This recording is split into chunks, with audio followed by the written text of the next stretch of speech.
আপনাদের সকলকে স্বাগত জানাই আমাদের জ্যোতিষ অনুষ্ঠানে, যে অনুষ্ঠান আমাদের জীবনের সমস্যাগুলোকে যেমন চিনিয়ে দেয়, ঠিক পাশাপাশি সমাধানের রাস্তাও বলে দেয়। এবং প্রত্যেকটা মুহূর্তেই এই মঙ্গলবার দিন আপনারা অপেক্ষা করে থাকেন বিকেল 5:25 মানেই কিন্তু কথা বলার সুযোগ। আজকে সেই জায়গা থেকে একটু বেরিয়ে এলাম আজকে আমরা বিভিন্ন বিষয় নিয়ে কথা বলবো, যেটা হয় যে ফোন নেওয়ার সাথে সাথে আপনাদের সাথেই কথা বলতে হয়, আপনাদের সমস্যাগুলো নিয়ে আলোচনা হয়, কিন্তু বেশ কিছু বিষয় আমাদের অজানা রয়ে গেছে বা বেশ কিছু বিষয় নিয়ে আমাদের ভ্রান্ত ধারণা রয়ে গেছে। সেইগুলো থেকে যাতে বেরিয়ে আসতে পারি তার জন্য আজকের এই বিশেষ অনুষ্ঠান। এই বিশেষ অনুষ্ঠানে আপনাদের সকলকে স্বাগত জানাই। আপনারা রয়েছেন আমাদের সঙ্গে এবং অতি অবশ্যই স্টুডিওতে উপস্থিত রয়েছেন মোহিনী আচারিয়া ঘোষ। আপনাদের সকলকে স্বাগত জানাই এবং তোমাকেও নমস্কার। নমস্কার দিদি। আজকের ব্যাপারটা একেবারেই আলাদা। আজকে একদম আলাদা এই কারণেই দর্শক বন্ধুরা আছেন আমাদের সঙ্গে, কিন্তু তারা টিভির ও প্রান্তে রয়েছেন, আজকে ফোনে নেই আমাদের সঙ্গে। তো সেক্ষেত্রে আজকে কিন্তু একটু আমরা আলোচনা করব, একদম গল্প ছলে আলোচনা, কিন্তু যে আলোচনাটা কথা দিচ্ছি আপনাদের কিন্তু ভীষণ কাজে লাগবে। কারণ অনেক ভ্রান্ত ধারণা আমাদের মনের মধ্যে রয়েছে, জ্যোতিষ নিয়ে অনেক ভ্রান্ত ধারণা রয়েছে, যেটা আমরা এই লাইভ অনুষ্ঠানে একদিন আলোচনা করছিলাম যে মেয়েদের হাত কোনটা, ডান হাত বাঁ হাত, আমরা এটা নিয়ে একটা ভ্রান্ত ধারণা পোষণ করি। আবার বেশ কিছু ভ্রান্ত ধারণা আছে যে মাঙ্গলিক সমস্যা মানেই আমার ডিভোর্স হবেই বা আমার হাজব্যান্ড মারা যাবেন। এই যে ব্যাপারগুলো, এগুলো থেকে বেরোতে হবে এবার। তো সেক্ষেত্রে আমরা জ্যোতিষের আলোচনা তো করি, কিন্তু জ্যোতিষের বাইরে গিয়ে বলবো না, জ্যোতিষকে নিয়েই কথা বলবো। তোমার এই জার্নিটা তো অনেক দিন, কত বছর হবে? 14 ইয়ার্স, 14 বছর, কিন্তু টিভির পর্দায় একদম মানে নিউ। এবং সবচেয়ে বড় কথা হচ্ছে নিউ বলবো না এই কারণে, সোশ্যাল মিডিয়া তোমার একটা অদ্ভুত রকমের প্রচার রয়েছে। নিয়ার অ্যাবাউট ধরে রাখো তুমি 6 ইয়ার্স রানিং, মানে মেয়ের বয়স আর সোশ্যাল মিডিয়া দুটো একদমই তাই। তাহলে এদিকে 14 বছরের একটা জার্নি, তো সেই জার্নিতে প্রচুর মানুষ তোমার কাছে এসেছে। বিশেষ করে কোন সমস্যায় ভুগতে দেখো তুমি? দেখো সবসময় সমস্যা আমরা বলি, তুমি বলো, চার তো তোমার কাছে আসে। পার্টিকুলারলি যেটা বেশিরভাগ থাকে সেটা হচ্ছে দিদি আমি মাঙ্গলিক, তো আমার দ্বারা বোধহয় কিছু হবে না, এবং বিয়ে নিয়ে প্রবলেম মানেই মাঙ্গলিক। তারপর আরো কিছু কিছু পেশেন্টস থাকে লাইক দিস কি এর শনিটা খারাপ, এর মঙ্গলটা খারাপ, এর রাহুটা খারাপ। কিন্তু কথাটা হচ্ছে যেটা আমি সবসময় বলি যে আমাদের ভীষণ শোনা যায় দারিদ্র যোগ, মানে আমার মানে জীবনে ভাগটা জুটবে না হয়তো, একদম যে এমন দরিদ্রতা, ভয় দেখিয়ে দেওয়ার জায়গাটা, দারিদ্র যোগ, বিষ যোগ, এই টাইপের যোগগুলো। তো কি হচ্ছে বেসিক আমি যেটা একটু বলবো যে মাঙ্গলিকের ক্ষেত্রে খুবই শর্ট করে আমরা চেষ্টা করছি ছুঁয়ে যাওয়ার, কারণ এই টাইপের প্রোগ্রাম খুব বেশি হয় না। তো মাঙ্গলিকের ক্ষেত্রে না আমরা দেখবে দিদি বেশিরভাগ যেটা জেনে থাকি যে মাঙ্গলিক মানে হচ্ছে বিবাহ নিয়ে প্রবলেম। কিন্তু মাঙ্গলিক, আমি আদেও মাঙ্গলিক বা অনেকেই আছেন যারা তন্ত্রক্রিয়ার দ্বারা মঙ্গল ক্রিয়ার খণ্ডনের কিছুটা কর্মক্রিয়া করেছেন, কিন্তু তারপরেও দেখা যাচ্ছে একরকম। বা অনেকেই বলে যে দিদি আমি তো মাঙ্গলিক কাটিয়ে নিয়েছি, তাহলে আমার চার্টে মাঙ্গলিকটা এখনো আছে। চার্ট থেকে মাঙ্গলিক কোনোদিনও উধাও হয় না, এটা একটা পার্ট। এবার আসছে আমি কি করে বুঝবো যে আমার আদেও ঠিক কি সমস্যা। শুধুমাত্র বিয়ে ঠিক হলো, বিয়ে নিয়ে ঠিকঠাক হলো, তাহলেই যে আমার মাঙ্গলিক ক্রিয়া খণ্ডন হয়েছে এমনটা না।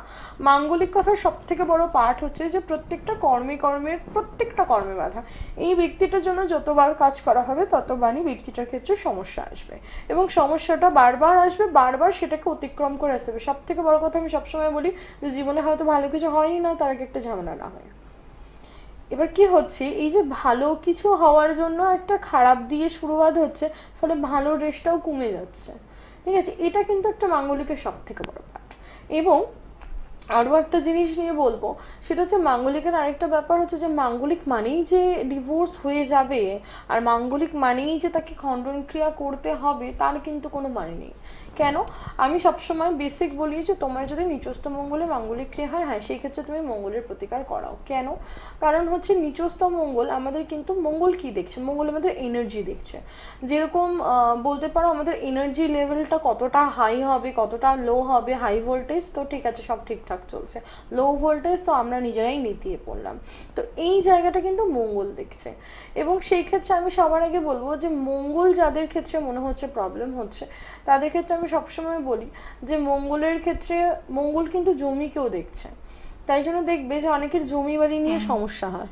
ঠিক আছে, একটু ভালো করে তুমি চার্টটা অ্যানালাইসিস করো, এদের কিন্তু দেখা যাচ্ছে মঙ্গলটা কোনোভাবে দুস্থানে চলে গেছে, বা এমন টাইমে তারা ওই জমিটা কিনেছে বা বাড়িটা কিনেছে, সেই সময়টা দেখা যাচ্ছে যে মঙ্গলটা অনেকটা নিচস্থ জায়গায় ছিল, বা মঙ্গলটা সেইভাবে ভালো কোনো দিকে ছিল না, শনি মঙ্গল কানেকশন ছিল, ভুল ডিসিশন নিয়ে নিয়েছে। মঙ্গল রাহু হঠাৎ করে ডিসিশন নিয়েছে বাড়ি নিতেই হবে, উইদিন 15 days বাড়ি নিতে হবে, নাও প্রবলেমের মধ্যে ফেস করো। এবং কিছু ক্ষেত্রে তো আইনি সমস্যাও জড়িয়ে হ্যাঁ, মঙ্গলের ক্ষেত্রেই কিন্তু দেখো মঙ্গল রাহু কানেক্টেড হয়ে গেল, তার মানে কিন্তু তোমার একটা আইনি জটিলতা চলে আসলো। এবং দেখা যাচ্ছে ওয়েস্টেজ, মানে তোমার ওয়েস্ট আছে 10,000 টাকা, তুমি 10,000 টাকা রিকভারি করার জন্য আরো 25,000 তোমার ওয়েস্টেজ হলো, ফলে আলটিমেট কি হলো, তোমার 10 + 25 35 কিন্তু ওয়েস্টেজ হলো। কারণ 10টা তোমার সেই কাজেও লাগলো না, তুমি যেই কাজটা চাইছো আবার সেই দিকটাও যাচ্ছে না, যে যেই দিকটা আমরা মনে করছি না এই 10টা আমি দিয়েছি মানে নিশ্চয়ই আমি দুদিন পর 11,000 পাবো বা 10,500 পাবো, এই একটা পার্টে।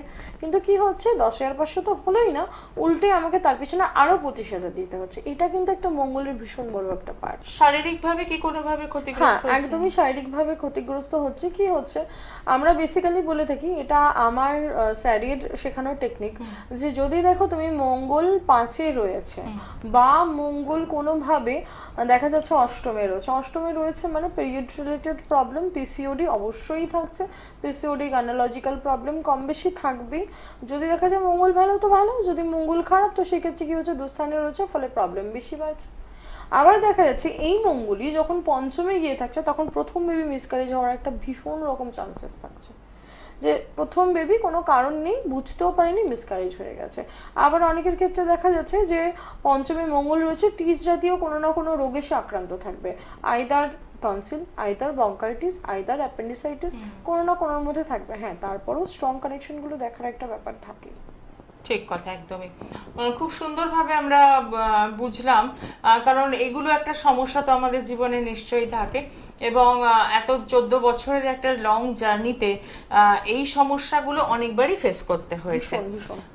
সত্যি কথা বলতে কি, একজন সঠিক মানুষের কাছ থেকে অ্যাস্ট্রোলজি শেখা এবং অ্যাস্ট্রোলজি নিয়ে পড়াশোনা করাটাও কিন্তু একটা ভীষণ কার্যকরী। কারণ এখন সত্যি কথা বলতে কি, এরকম অনেক মানুষকে আমরা দেখি যারা হয়তো একটা অন্য প্রফেশনে ছিলেন, হঠাৎ করে তারা জ্যোতিষ হয়ে যাচ্ছে, এবং জ্যোতিষ হয়ে যেতে গেলে এখন বিশেষ কিছু লাগছে না, একটু পড়াশোনা করতে হচ্ছে, একটা সফটওয়্যার থাকলেই আমরা মনে করছি যে সে নাম করে করছে, কিন্তু তা নয়।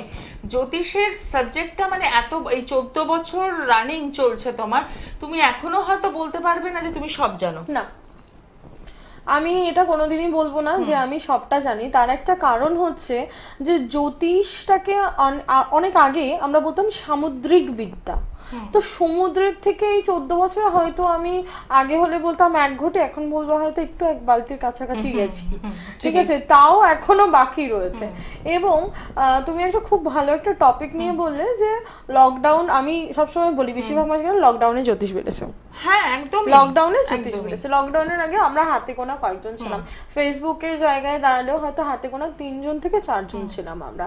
তারপর আস্তে আস্তে লকডাউন হলো, মানুষ 6 মাসের কোর্সে করলো, এবং এটার জন্য অবশ্যই আমরাই কিছু কিছু অ্যাস্ট্রোলজার দায়ী।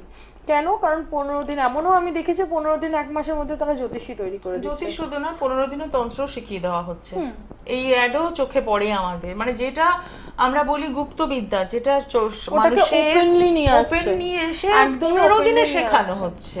এবং সব থেকে একটা বড় কথা বলি, দেখো দিদি, যখন আমরা চার্ট নিয়ে বলছি, কানেকশন নিয়ে বলছি, এই যে একজন অ্যাস্ট্রোলজার আদেও অ্যাস্ট্রোলজার হবে কি না, বা তুমি মার্কেটে 2 বছরের জন্য এসছো না, তুমি মার্কেটে 30 বছরের জন্য তার জন্মছক কি বলছে এটা বলতে চাইছো? একদম।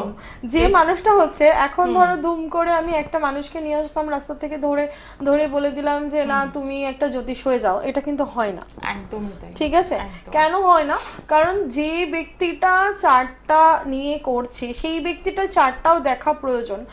এই প্রসঙ্গে একটা কথা বলি, রামকৃষ্ণ দেবের কাছে যখন, আমি এটা আগেও বলেছি যে গিরিশ চন্দ্র যখন গেছেন বলছে আমার মারণ রোগ হয়ে গেছে, আমাকে জ্যোতিষী বলে দিয়েছে যে আমি আর বড় জোর 1 বছর টিকবো না, 6 মাস টিকবো, এই 6 মাসের থেকে কি আপনার মা আমায় পারবে বার করে দিতে? তখন বলছে এর মার অনেক ক্ষমতা রে, এর মা বিশ্ব চালায়। তখন বলছে এর মা বিশ্ব চালায়, তাহলে আমি আপনাকে জিজ্ঞেস করেছি, জ্যোতিষী বলেছে, নাম করা জ্যোতিষী বলেছে কলকাতার, তো সেটাকে কি আপনি আপনার মাকে কাটাতে পারবে? তখন বলছে হ্যাঁ পারবে। তখন বলছে ঠিক আছে তাহলে কাটিয়ে দেখান। তখন রামকৃষ্ণদেব বলছেন যে তুই কি বললি আমারে, জ্যোতিষী? বলছে হ্যাঁ জ্যোতিষী।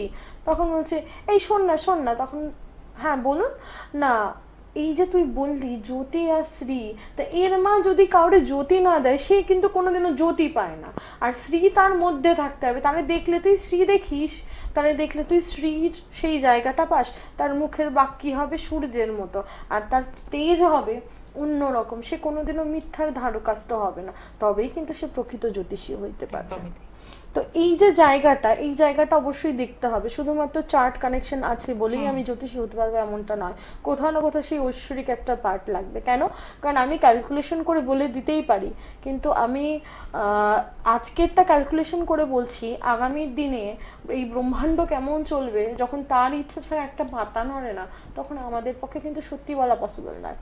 এবং এই 14 বছরে না বারবার আমি এটা দেখেছি যে হয়তো আজ থেকে 5 বছর, আমি যেটা বলছিলাম যে কালকেও আমি যে ক্লায়েন্টটা দেখেছি সেই ক্লায়েন্টটা আমার 6 বছর আগের ক্লায়েন্ট। আচ্ছা, ঠিক আছে, এখন বর্তমানে মেয়েটি লন্ডনে আছে, এবং আমার মা আমাকে বলছে যে হট করে ওর আগের দিন ওর মা এসেছিল, কালকে ওর বোন এসছে, সবাই এসছে। তো সেই ক্ষেত্রে দাঁড়িয়ে কালকে বলতে আমরা আজকে যেদিন শুটিং করছি সেই দিন হিসাবে হবে, হয়তো মঙ্গলবার দিন এটা হবে না। তো যাই হোক, গত যাকে পেয়েছি সে, আমার মা বলছে যাচ্ছে এই মেয়েটা কোথা থেকে এসছে, তাই আমি বললাম মা এই লন্ডনে থাকে। মা বলছে লন্ডনে থাকে? আমি হ্যাঁ, এই আমার 6 বছর আগের ক্লায়েন্ট। মা বলছে হ্যাঁ হ্যাঁ।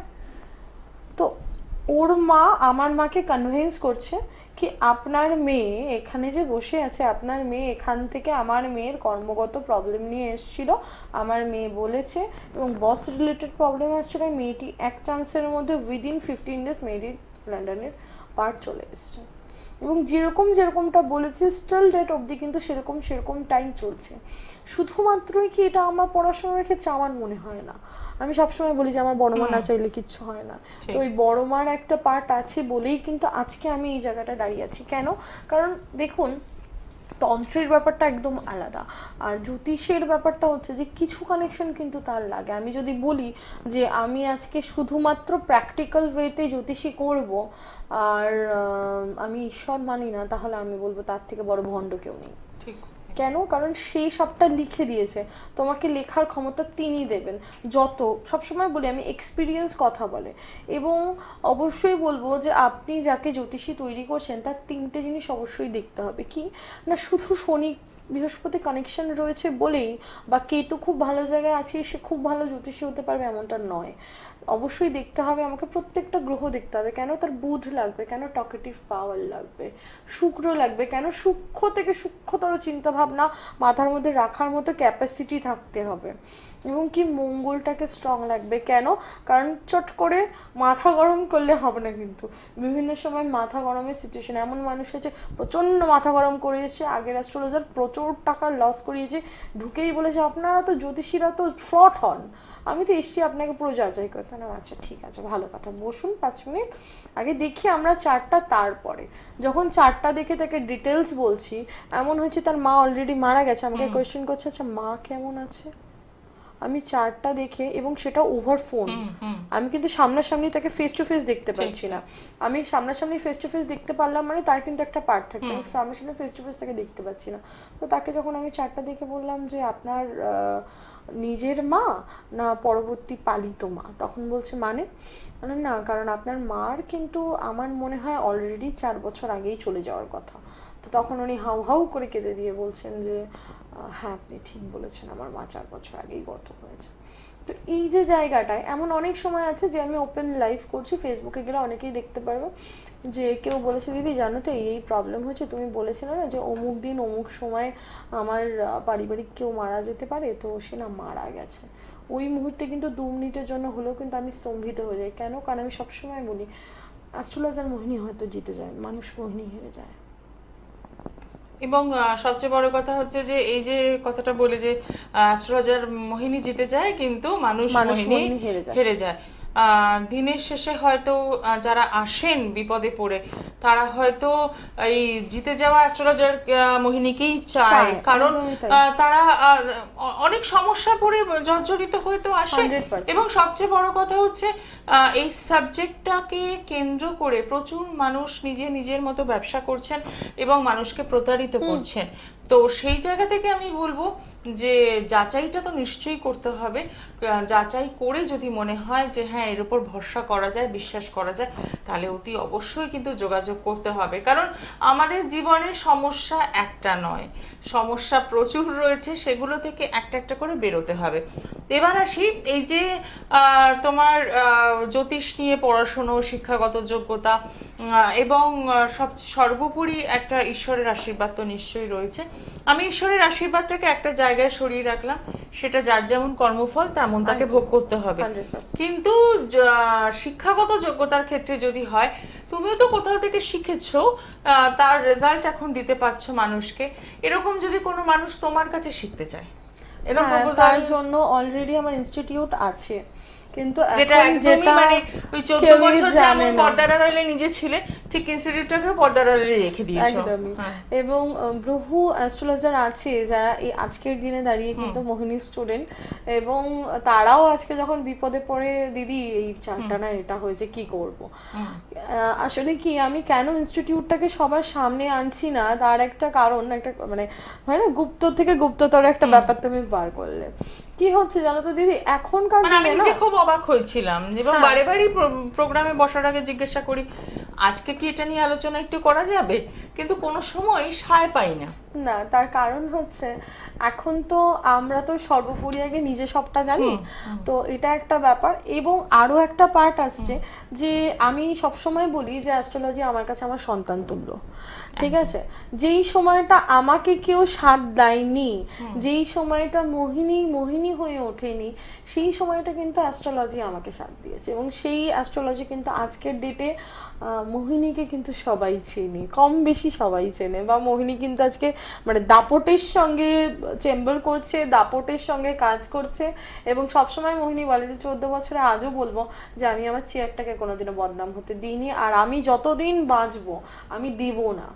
মোহিনী যদি কোনো কাজ পারে তো বলে দেবে হ্যাঁ হবে, যদি বলে দেয় হবে না, তো সেটা মানে 2 কোটি টাকার প্রলোভন দিলেও মোহিনী করবে না, ঠিক আছে? তো এই ক্ষেত্রে দাঁড়িয়ে আমি সবসময় চাই, বলে না যে গুরু মিলে না এক পর শিষ্য মিলে অনেক, আর শিষ্য মিলে অনেক পর গুরু মিলে না এক। তো আমি অবশ্যই আমার সন্তানকে জেনে বুঝে অন্য কারোর হাতে, এমন কারোর হাতে তুলে দিব না যেখান থেকে আমার সন্তান কষ্ট পেতে পারে। কারণ আমি আমার স্যারের কাছ থেকে শুনেছি, আমি বলেছিলাম একটা জায়গায় দাঁড়িয়ে, যেই জায়গাটা নিয়ে আজকে আমার স্যারের সঙ্গে একটু মতবিরোধ আছে, কিন্তু তবুও বলবো সত্যিতে সত্যি যে আমি কিন্তু রাজভরদ্বাজের স্টুডেন্ট। এবং আমি দাদাকে দেখেছি সারা জীবনই দাদা একটা কথাই বলে যে নিজের জীবনটাকে, নিজের কর্মটাকে ঠিকঠাক রাখো। তো দাদা বলে যে 60 বছর, তুমি 50 বছর যদি একটা বাচ্চাকে মানুষ করতে দাও, তাহলে তুমি মাত্র 6টা থেকে 7টা মাস তুমি তোমার কর্মকে দাও, রাত দিন সব ভুলে যাও, তুমি কে ভুলে যাও, তুমি কি খাবে ভুলে যাও, তুমি ওই 6টা মাস থেকে 7টা মাস তাকে নিয়ে পড়ে থাকো। আর যদি সেটা অ্যাস্ট্রোলজি হয়, তাহলে অ্যাস্ট্রোলজি তোমাকে মৃত্যুর পরে মালা দেওয়া অবধি বা মৃত্যুর পরবর্তীকালীন যে মানুষটা থাকলে আজকে বোধহয় আমি এই সমস্যাটা পড়তাম না, এই জায়গাটা কিন্তু তৈরি করছে। তো তার জন্য এরকম অনেক স্টুডেন্ট আছে যারা অন্য এক একজনের কাছে 50,000 60,000 টাকার ক্লাস করে এসছে, অ্যান্ড দেন তারা আমার ইনস্টিটিউটে ভর্তি হয়েছে, রেজা অ্যাস্ট্রোলজি রিসার্চ ইনস্টিটিউশনে ভর্তি হয়েছে। এবং দেখা গেছে যে তাদের কাছে না সেই জায়গাটা পায়নি। কারণ হচ্ছে সর্বোপরি না আমার মনে হয় যে যদি তোমার প্রকৃত অর্থে মানুষকে ভালো করার ওই খিদেটা থাকে, তাহলে আমি বলবো অলওয়েজ ওয়েলকাম। মোহিনী নিজের সবটুকুনি দিয়ে চেষ্টা করবে আরো একটা মোহিনী তৈরি করতে। কারণ এই সাবজেক্টটা তো মানুষ আগেই ভাবে যে প্রচুর টাকা, তো টাকাটাকে লোভটাকে একটু সরিয়ে রেখে যদি সাবজেক্টের জন্য কাজ করতে চাই কেউ, যদি মনে করে হ্যাঁ আমি মানুষের সেবা করবো, আমরা প্রত্যেকেই সেবা করি, এক এক রকম ভাবে সেবা করি। হ্যাঁ আমি বলছি না যে তোমরা তোমাদের ভিজিট নিও না, কিন্তু তার মানে এটা নয় যে যার প্রয়োজন নেই তুমি তাকেও একটা স্টোন ধরিয়ে দিলে, আর যার প্রয়োজন আছে তুমি তাকে বললে প্রয়োজন আছে মানে এই স্টোনটাও দরকার ওই স্টোনটাও দরকার। এই জায়গাটা কিন্তু আমার একটুখানি আপত্তি আছে, যার জন্যই স্টুডেন্টের দিকটা আমি এখনো ওইভাবে করিনি। আর এখন যেটা হয়েছে 6 মাসে অ্যাস্ট্রোলজি, হাত জোর করে রিকোয়েস্ট করবো দিদি আমার পক্ষে পসিবল নয়। কারণ আমি নিজে 3 বছর কন্টিনিউ করেছি, তারপর এবার এই 3 বছরের মধ্যে দেখা গেছে 2 বছর যখন হয়ে গেছে, দাদার বাড়িতে হঠাৎ হঠাৎ লোক এসছে, তো দাদা এরকম হয়েছে, দাদা আগেই বলে দিয়েছে এটা একটা ইনস্টিটিউট, আমার স্টুডেন্টরা আপনার হাত দেখবে, যদি আপনার কোনো সমস্যা হয় সেই ক্ষেত্রে কিন্তু আমি আপনাকে ফ্রি অফ কস্ট দেখে দেবো, কোনো অসুবিধা নেই। কারণ এতটা তিনি চ্যালেঞ্জ নিয়ে করতো, এবং সেইভাবে 1 থেকে 1.5 বছর ক্লাস করেছি, এবং দাদার সামনে ওই হঠাৎ হঠাৎ পরীক্ষার মধ্যে পড়েছি। এবং সব থেকে বেশি আমাদের যেটা ছিল সেটা হচ্ছে যে, হয় না পুরোনো কথা মনে পড়লে অনেক কিছু মনে পড়ে, যে হাত যখনই কেউ আসতো না আমরা তখন কিরকম থাকতো, ধরো তুমি এসছো, তুমি ক্লায়েন্ট আছো, আচ্ছা দেখা যাক আমরা কতগুলো কথা বলতে পারি, আচ্ছা মানে হাইয়েস্ট কতগুলো কথা, ওটা আমাদের কলেজে একটা রেকর্ড থাকতো কি এ 38টা কথা বলে মিলিয়েছে, এ 45টা মিলিয়েছে, এ 58টা বলেছে।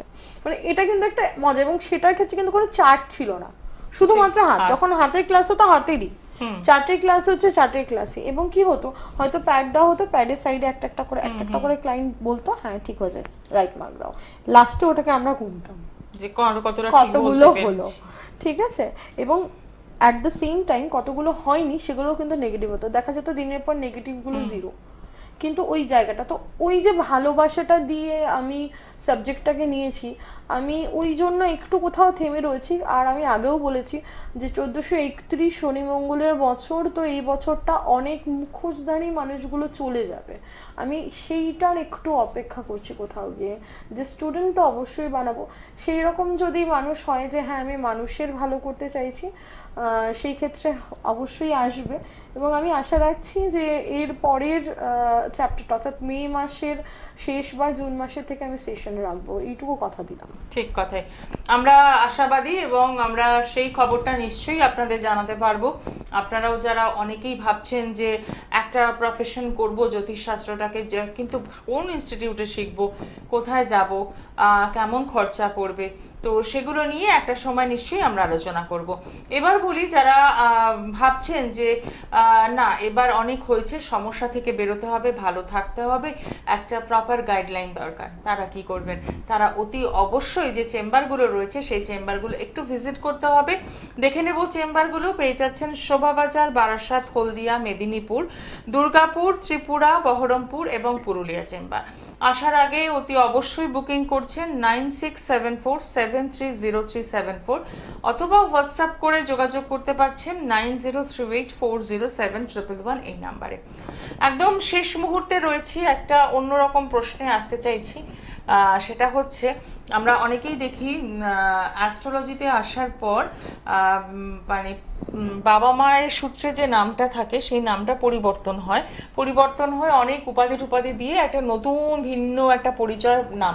তোমার এই মোহিনী আচারিয়া ঘোষটা তো টাইটেল বোঝা যাচ্ছে, মোহিনী নামটা কি পিতৃদত্ত নাম, মানে একদম বাবা মায়ের দেওয়া নাম নাকি জগতে? মোহিনী আচারিয়া এটা আমার যখন আমি সিদ্ধিপ্রাপ্ত হলাম তারপর বড় মার দেওয়া নাম, যে এবং এই নামটা নিয়েও একটা বিরাট বড় হিস্ট্রি আছে, যেটা কিনা খুব শর্টে বলবো, যে কোথাও একটা সময় গিয়ে মনে হয়েছিল, যে বললাম যখন কেউ সাথ দেয়নি তখন অ্যাস্ট্রোলজি সাথ দিয়ে দিয়েছে। তো কোনো একটা সময় গিয়ে হয় না যে অনেক ক্ষেত্রেই হয় যে মানুষের তো একটা বিভিন্ন রকম পাস থাকে, তো সেই পাসটার থেকে আমার মনে হয়েছিল যে না এবার বোধহয় সময় এসছে যে নিজেকে নতুন করে বানানো। এবং সেই ক্ষেত্রে দাঁড়িয়ে আমি সবসময় বলি যে ওই নতুন আমিটাই কিন্তু মোহিনী আচারিয়া, এবং পরবর্তীতে হাজবেন্ডের জন্য মোহিনী আচারিয়া ঘোষ। ঠিক, প্রত্যেক দিনই তো আমরা রাহু, কেতু, মঙ্গল এইসব নিয়ে আলোচনা করি, একদম ভিন্ন ধর্মী একটু আলোচনা করলাম, কারণ একটা মানুষের কাছে আমি যাব তার একটু ব্যাকগ্রাউন্ডটাও জানার আমার মনে হয় দরকার আছে। সব থেকে আরো একটা মজার জিনিস বলবো, আমি সবসময় বলি যে আমার কিছুই নেই, আমি আমার বলে কিছু রাখি। তুমি যদি একটু ভালো করে দেখো, মোহিনী আচারিয়ার এম আর আচারিয়ার এ, মা, আমি সবটাই মানে নিজেকে সম্পূর্ণভাবে মাকে কিন্তু সঁপে দিয়েছি যে না, তোর যেটা ইচ্ছা তুই ওটা কর, আমি আছি। তোর এই এত বড় বিশ্বব্রহ্মাণ্ডের দায়িত্ব আমি নিতে পারবো না, কিন্তু আমার জন্য যতটুকু কাজ আছে আমি ওইটুকুনি কাজের দায়িত্ব নিই। একদমই তাই। তো সেক্ষেত্রে বলবো যে আবারও পরিশেষে একটাই কথা, যে জীবনে চলার পথে প্রচুর বাধা আসবে, প্রচুর রকমের সমস্যা আমাদের ফেস করতে হয়, যেগুলো হয়তো আমরা ভাবি নিজেরাই অতিক্রম করতে পারবো, কিন্তু সেটা করতে পারি না, সময় চলে যায়। তো বলবো সময়টাকে গুরুত্ব দিন এবং সময় থাকতে থাকতে নিজের সমস্যাগুলোকে গুরুত্ব দিন।